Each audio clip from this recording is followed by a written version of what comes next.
अस्सलाम वालेकुम स्टूडेंट्स, कैसे हैं आप लोग। अच्छा, नेक्स्ट हमारा आज का जो टॉपिक होगा, इससे पहले हमारे इंटर के बाब नंबर 1 के आपके टॉपिक हो चुके हैं। 3 टॉपिक के ऊपर हम बात कर चुके हैं। आज हम बाब नंबर 1 के चौथे टॉपिक के ऊपर बात करेंगे, जिसका मौजू है इस्लाम के बुनियादी असूल। यानी चौथे तफसीली सवाल के ऊपर हम बात करेंगे, जिसका बुनियादी टॉपिक होगा इस्लाम के बुनियादी असूल।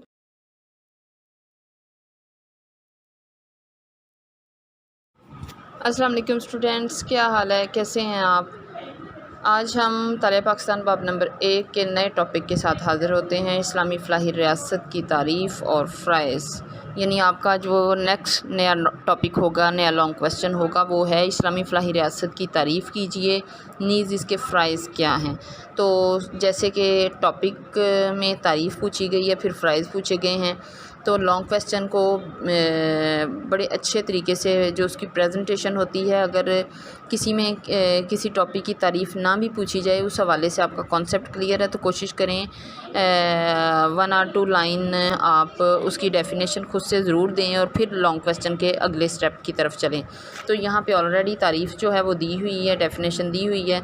तो पहले आपका एक शॉर्ट क्वेश्चन ये बनेगा इस लॉन्ग क्वेश्चन में से, यानी आपसे पूछा जाएगा इस्लामी फ़लाही रियासत की तारीफ़ कीजिए। तो ये आपका शॉर्ट क्वेश्चन होगा। लॉन्ग में अगर ये क्वेश्चन पूछा जाता है, फिर आपने तारीफ़ से ही शुरू करना है। वैसे इस लॉन्ग के अंदर से जो शॉर्ट क्वेश्चन बन रहे हैं, तो डेफिनेशन जो है ये यकीनन आपका शॉर्ट क्वेश्चन उस हवाले से बन रहा है, तो इसको आप नोट कर लें।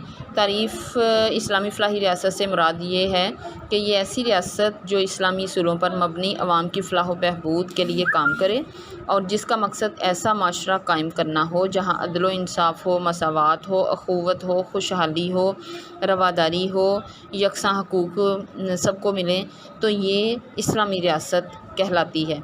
यहाँ पे तारीफ़ मुकम्मल हुई। अब हम चलते हैं इसके फ़राइज़ की तरफ। इस्लामी रियासत के फ़राइज़ कौन से हैं। यहाँ पे फिर से आपका शॉर्ट क्वेश्चन बन सकता है, इस्लामी रियासत के फ़राइज़ से क्या मुराद है। यानी जो लॉन्ग क्वेश्चन के हवाले से फ़राइज़ का पॉइंट है, तो ये शॉर्ट भी बन सकता है। आपसे पूछा जा सकता है इस्लामी रियासत के फ़राइज़ क्या हैं, तो यहाँ पे हम इसको डिफ़ाइन करेंगे। इस्लामी रियासत के फ़राइज़ से मुराद शहरियों के वो हकूक़ हैं जिन्हें अदा करना रियासत पर लाज़म होता है। यानी हमारी जो हुकूमतें हैं, उनका ये फ़र्ज़ है कि अवाम के तमाम हकूक़ उनको पूरी तरह से पहुँचाएँ। और इस्लामी रियासत जो है, हुकूमत जो है, वो अगर शहरियों के हर तरह के माशी यानी रोज़गार, माशरती माशरे के अंदर रहने की तमाम उनकी जो बेहतर तर्ज़ ज़िंदगी के हवाले से उनके हकूक़ हैं, उनकी ज़रूरतें हैं, वो सियासी और दीगर तमाम मसाइल तमाम शोबों से जुड़े हुए जो हैं, उनको हल करने की पूरी ज़िम्मेदारी आयद हुकूमत के ऊपर होती है। अवाम की रूहानी और मादी फ़लाह व बहबूद करना, इनकी बुनियादी ज़रूरियात को पूरा करना, उनको बेहम सहूलियात मुहैया करना और इन्हें नेकी की राह पर लगाना इस्लामी रियासत का फ़रीज़ा है। यहाँ पे आपका इस्लामी रियासत के फ़राइज़ क्या हैं, ये शॉर्ट क्वेश्चन 3 लाइन में ये पैराग्राफ जो है, इसको पूरे को आपने डिफ़ाइन करना है। तो अब हम चलते हैं इस लॉन्ग क्वेश्चन के पॉइंट नंबर 1 की तरफ। इस्लामी रियासत के फ़राइज़ क्या हैं। तो पहला पॉइंट होगा एस्टेब्लिशमेंट ऑफ डिवाइन गवर्नमेंट। ठीक है, तो हुकूमत इलाहिया का क़याम, यानी जैसे आपने अगर पाक स्टडीज़ का इंटर का आप जो ओल्ड एडिशन है, ये तो न्यू एडिशन इस साल आपको मिला, ओल्ड एडिशन में है, तो वहाँ पे ये दिया हुआ है अल्लाह ताला की हाकमियत। ये बिल्कुल वही पॉइंट है, सिर्फ यहाँ पे हुकूमत इलाहिया का क़याम, बल्कि यहाँ पे ऊपर हेडिंग चेंज की हुई है, अंदर डिटेल वही है सारी। तो हुकूमत इलाहिया का क़याम जो है, ये इस्लामी रियासत का पहला फ़र्ज़ है। तो इससे क्या मुराद है, इस्लामी फ़लाही रियासत जो है वो इक़्तिदार आला अल्लाह ताला को हासिल है और मुसलमान हाकिम जो है, यानी मुसलमान मुल्क का जो नुमाइंदा होगा, वो अपने इख्तियारात को इस्तेमाल तो करेगा, लेकिन उसका मुसलमान होने के नाते उसका ये ईमान, उसका कामिल यकीन ये होना चाहिए कि अल्लाह ताला की ये अमानत है मेरे पास और मैंने इसको अमानत के तौर पर इस्तेमाल करना है और यकीनन मैंने इसका हिसाब किताब देना है, ना सिर्फ अवाम को और अल्लाह ताला को देना है। तो हुकूमत इलाहिया के क़याम का मकसद लोगों को बुरे कामों से रोकना, भलाई के कामों के लिए तैयार करना यानी अम्र बिल मारूफ़ और नही अनिल मुनकर यानी नेकी का काम देना, नही अनिल मुनकर और गलत कामों से बुरे कामों से रोकना है, ताकि लोगों में भाईचारा, अमन, मोहब्बत, हमदर्दी, प्यार मोहब्बत का जज्बा पैदा हो, लोग अमन व सुकून से ज़िंदगी बसर कर सकें। यहाँ पे पहला पॉइंट ख़त्म हुआ। पॉइंट नंबर 2 है इस्लामी कवानीन का नफाज।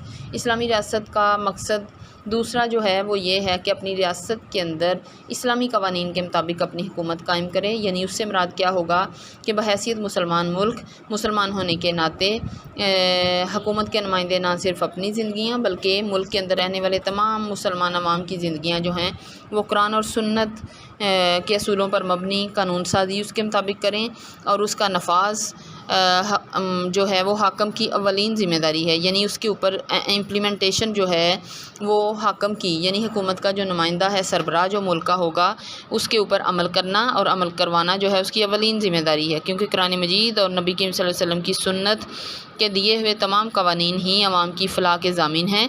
यानी उनके ऊपर हम अमल करेंगे तो किसी न किसी हद तक हमारी फ़लाह व बहबूद और यकीनन उसी में हमारी बेहतरी है। और इस्लामी रियासत में हुक्मरान ज़ालिम के मुकाबले में मज़लूम के साथ खड़ा होता है।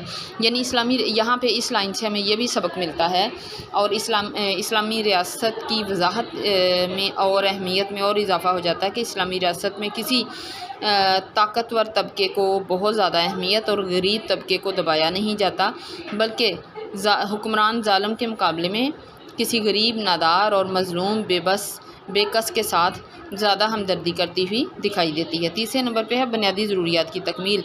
इस्लामी रियासत के अंदर हुकूमत के नुमाइंदे का ये फ़र्ज़ है कि अवाम को तमाम बुनियादी ज़रूरियात यानी रोटी, कपड़ा, मकान और उसकी दीगर जो ज़रूरियात ज़िंदगी है वो ज़िम्मेदारी से पहुँचाए। सोशल सिक्योरिटी की तमाम स्कीमों को पाया तकमील तक पहुँचाना यानी ज़िंदगी गुजारने से मुतल्लिक़ जितने शोबा है ज़िंदगी हैं उसके हवाले से जितनी इसकी ज़रूरियात हैं वो उसकी पूरी की जाएँ। मदीना मुनव्वरा की इस्लामी फ़लाही रियासत में बैतुल माल का क़याम अपने शहरियों की बुनियादी ज़रूरियात की तकमील की तरफ एक मौसर कदम था। यानी ये उन्होंने कहा है कि मदीना मुनव्वरा की जो इस्लामी फ़लाही रियासत थी उसमें बैतुल माल का जो क़याम किया गया था, यानी जिसे हम कौमी ख़जाना कहते हैं, तो उसके कायम करने का मकसद क्या था कि शहरियों की जो बुनियादी ज़रूरियात हैं वो यहाँ से पूरी की जा सके। चौथे नंबर पे है सहूलियात की फ़राहमी। बहुत ईजी ये टॉपिक है और तकरीबन मिलती जुलती डिटेल है सभी की।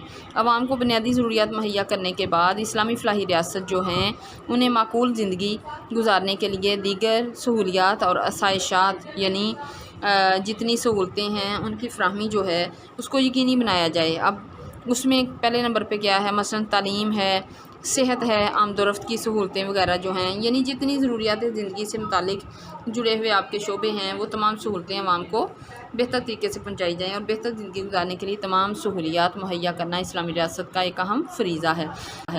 नंबर 5 पे है दौलत की मुनसिफ़ाना तकसीम।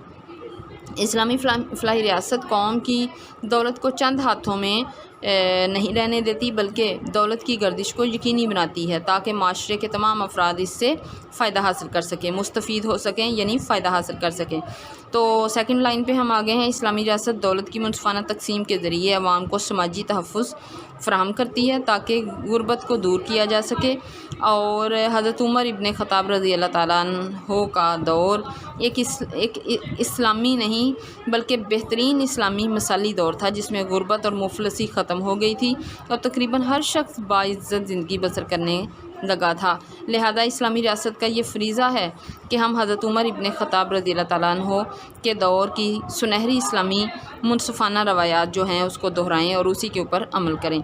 नंबर 6 पे है इज्तिमाई तरक्की।